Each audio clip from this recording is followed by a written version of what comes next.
Welcome back to Matchday Live. We're going to go straight back to the ground and bring you some live reaction from two of the players, Konstantin and Mavropanos. But first, speaking is Jared Bowen. Jared Konstantinos, fantastic win. You've had some good wins this season, Jared, but what about this one? No, yeah, massive win. We knew it was going to be difficult. These are a top side. But we wanted to build on what we've done against Man United. And I think for us, we haven't probably been consistent enough. We might have won one game and then, the Fulham game springs to mind where we concede 5. But, if you want to be spoke about to go into the top 6 and get higher up in the division, have to be consistent. And today was, like I said, a hard game. But I said after the Man United game, we have to come here with a mindset that we need to take points. And we've done that. Konstantinos, what was key tactically? No, I think the work from every single one of us was amazing. The team spirit was great, and we worked a lot defensively and offensively. We had some counter attack, and this gave us the goals. The first goal, were you absolutely 100% confident the cross was fair, that the ball was in? Listen, it's when it happens in a split second, and I knew the ball was in mid-air, so it was probably hard to tell at the time. Obviously, it's you don't want it to go out of play quickly, so you try and keep it in play. And like I said, it's difficult. I haven't seen it. I was only there at the time, but it's one of those where if the ball's in the air, it's probably hard to tell whether if it was on the ground, it'd probably be easier to tell. But listen, all I could do was just try and get it across to Tom or Mo, and we scored and the goal stood. So yeah, really, really important to get that first goal. Listen, as a former gunner, what a time and what a place to get your first West Ham goal, your first goal in English football. Yeah, exactly. As you said, I think the best moment to score my first goal for West Ham and in the Premier League. And the ball was amazing. We worked a lot for the set pieces, and today was the day. Well, Jared, what is possible now for this team? You're into the top 6.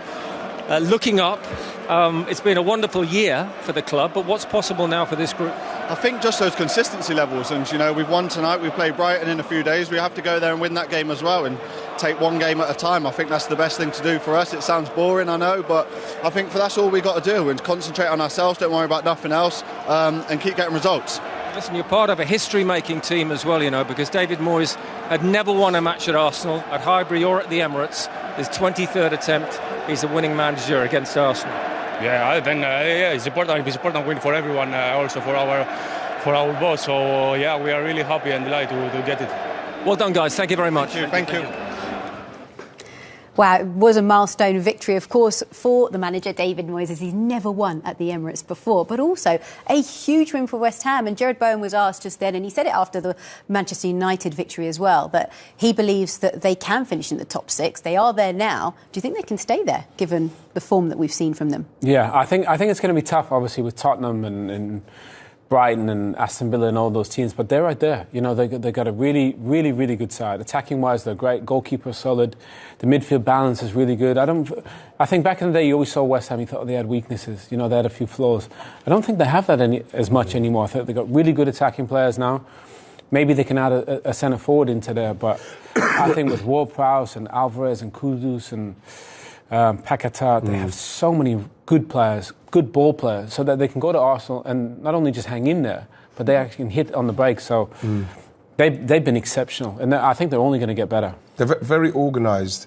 You can see that they were forcing Arsenal. They didn't want Arsenal to come through them because with the intricate play, as much possession as Arsenal had, and they were forcing them to cross it from wide. And even they did do that. Arsenal did have a couple of chances where they should have taken the chances.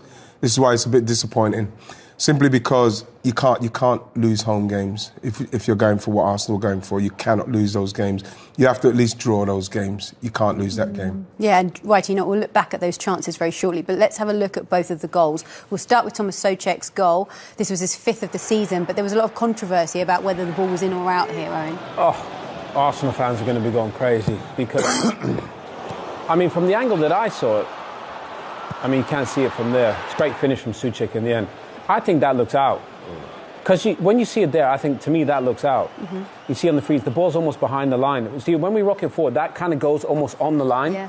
So then, then I think it's different. But I think from the other side, it almost looks out. So, but because they couldn't get a definitive angle, they said that they couldn't overturn it. So, tough. The margins are so fine at this level. Fine, but to me, Righty, that looks just out. And the key word is definitive. It wasn't. Yeah, but like I said, I'm not a big fan of VAR. If the referee just done it and said, you know what, I can't find it, and he's going to give it, I'll take that.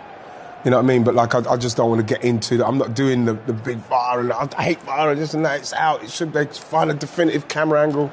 I'm not fussed anymore, to be honest. If the referee believes he's going to give it, just give it now. Because you're literally shouting into the wind, man. Yeah. You know, trying to get these decisions, and everybody's having to taste some of the badness. So we maybe have to taste some today. OK, so that was 1-0. What about 2-0? Mavropanos with the second goal. Well, it's a fantastic ball in. You know, it's a fantastic ball in. You could see him get his half a yard there. And when you got somebody who can put the ball in as accurately as, you know, it's Beckham. This is Beckham asking where he's put that ball. Look where it is, Owen. Right on the edge of that, right on the 6-yard line for somebody to come and attack. You know, it's coming in with whip on it. The goalkeeper's worried, am I going to come? Is it going to come and hit the target where I'm aiming it for? And then you've got a willing player who's really, committed to heading it. It was a fantastic set-piece goal for West Ham. You know, West Ham played us perfectly today. And Mavropanos actually played 8 times for Arsenal and never scored. He had to do it today, didn't he?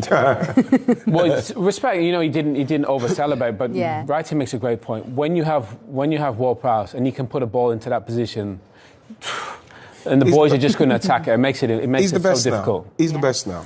Well, I'm delighted now to say that we are very lucky to have James Ward-Prowse who joins us live from the ground. Hi, James. It's Seema here in the studio alongside Ian Wright and Owen Hargreaves. James, first of all, congratulations on the win. Your 6th assist of the season.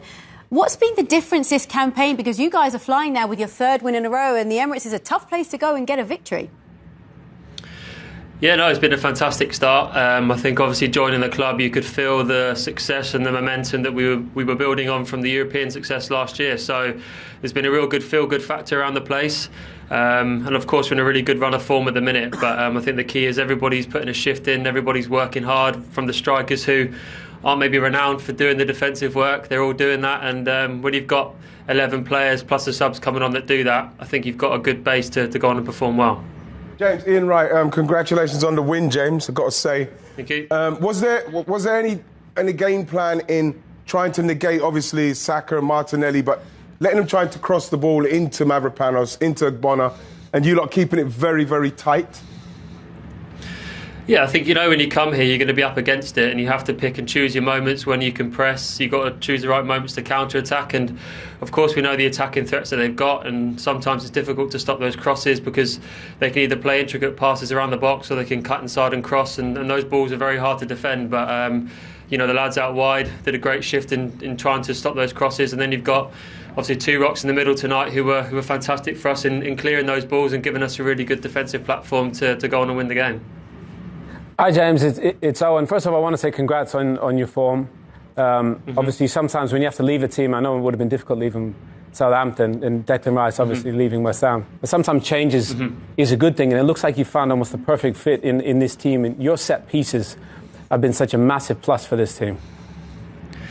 Yeah, no, they have been, and it's obviously a massive strength of mine, probably one of the strongest. But you know, I like to think I've got other strengths than that. But of course, it was something that I was brought in for, and it's fantastic looking in the middle and seeing the big lads in there who come up to me on a daily basis, telling me they want the ball here and he wants the ball there. So I've got 4 or 5 different options, and obviously Jared's not the tallest, but he just wants to score, which is great. So I've got a lot of options in the middle. So it's fantastic for me. James, what's the secret to your hitting the ground running at West Ham? What is it about? Is it the guys? Is it the system? How comes you've just literally left Southampton with your 8, 9 out of 10s, and you've come to West Ham? You've done the same thing. Why have you fit in so easily, do you think? I think because I've been able to settle in really well. From the day I came into the training ground, I felt as though I'd been here for years, and I think that almost felt like this is the right fit for me. And also, when I think of West Ham from the outside over the years, it's an industrious club full of people who work hard. You can tell it's a gritty club that works hard against the ball, that is clinical in the counter attack, and I think it just suited everything that I kind of stand for in terms of the hard work and the passion and the desire. And you can see that the fans demand that. So I think as long as I give that every game, the quality and the assists, and hopefully some more goals will come with it. Well, James, thank you very much for joining us and taking the time out to speak to us, and best of luck with the rest of the season. Congratulations on the win as well. Congratulations, James. Thank you. Cheers, guys. Always lovely to speak to James, and he really has hit the ground running, hasn't he, at West Ham? OK. Mikel, how do you sum it up? Did West Ham deserve it? Well, they won the game, and congratulate them. With what happened on the pitch, obviously, I think we deserve much more than what we got. We tried, but the difference was made in the boxes. They had 2 shots, scored 2 goals. We had 30 shots, I think, and not scored a single goal, and we had big chances, and that's the difference in the Premier League. You want to go and win games, you have to make the difference in the boxes, and today we haven't done, but I have nothing for the players, because I have to praise them. They tried up to the end, they went for it right till the end, and we could not get what I think we deserve. Yeah, so much effort. Was it sometimes a bit too intricate? I don't know if I have to question them is just to say, okay, they tried too hard, but they really wanted it. They kept going at it, and they did their best, and their attitude was incredibly good, and we didn't put the ball in the net. That was what was missing. Gabriel Jesus never stops, but his header at 2-0 almost sums it up, doesn't it? Yes, we have some big ones, Bukayos, and the situation with the post. We have a lot of situations, a lot of block shots, a lot of situations that we can play the ball there, the crosses there. There are 2-3 players free in the box. We don't pick them up, and that's the difference in this league to win the games.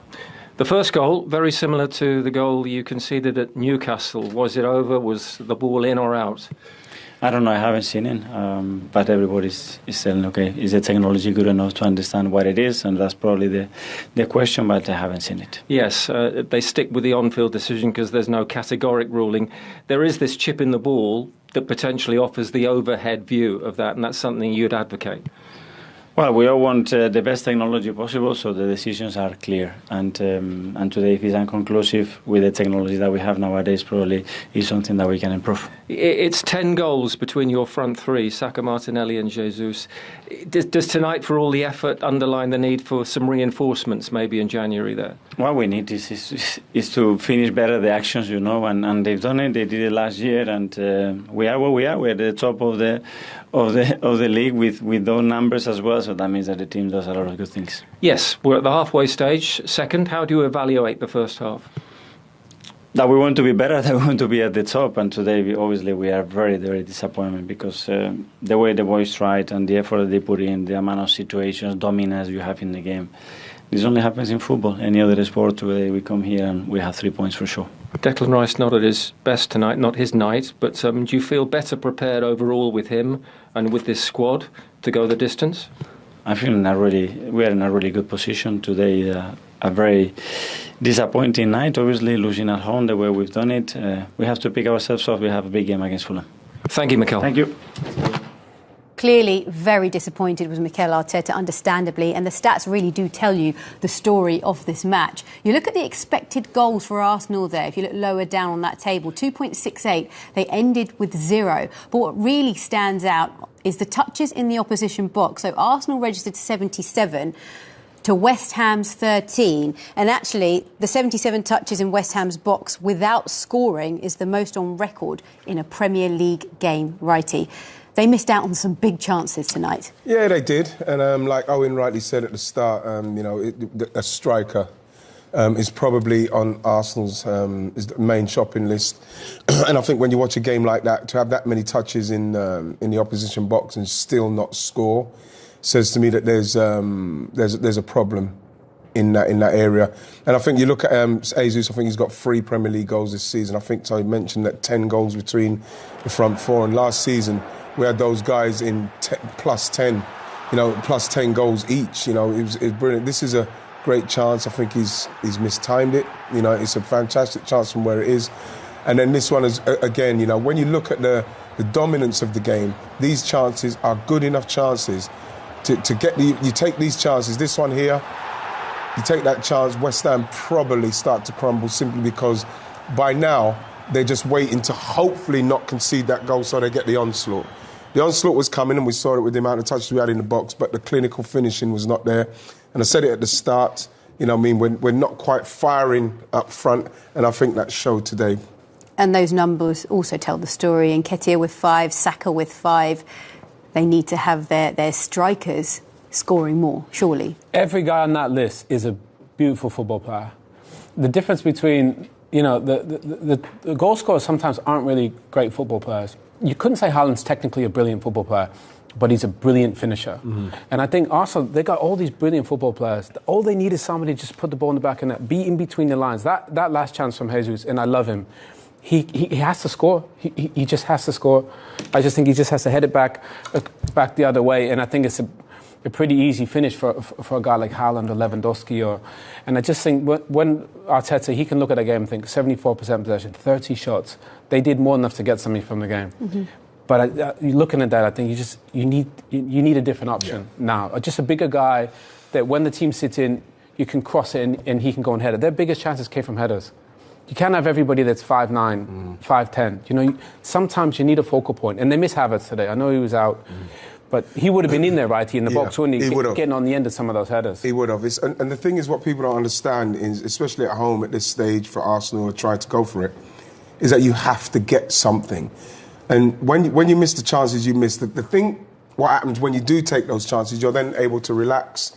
And then West Ham have to maybe come out themselves. But West Ham got more and more impetus to defend as well as they did, because they did defend well. And then it's up to Arsenal to take those chances so you can relax and you can slowly open them up, slowly, intricate passes. But when you don't take the chances, you get more and more, you feel more and more pressure, you feel more and more anxious. They start to defend even more resolutely.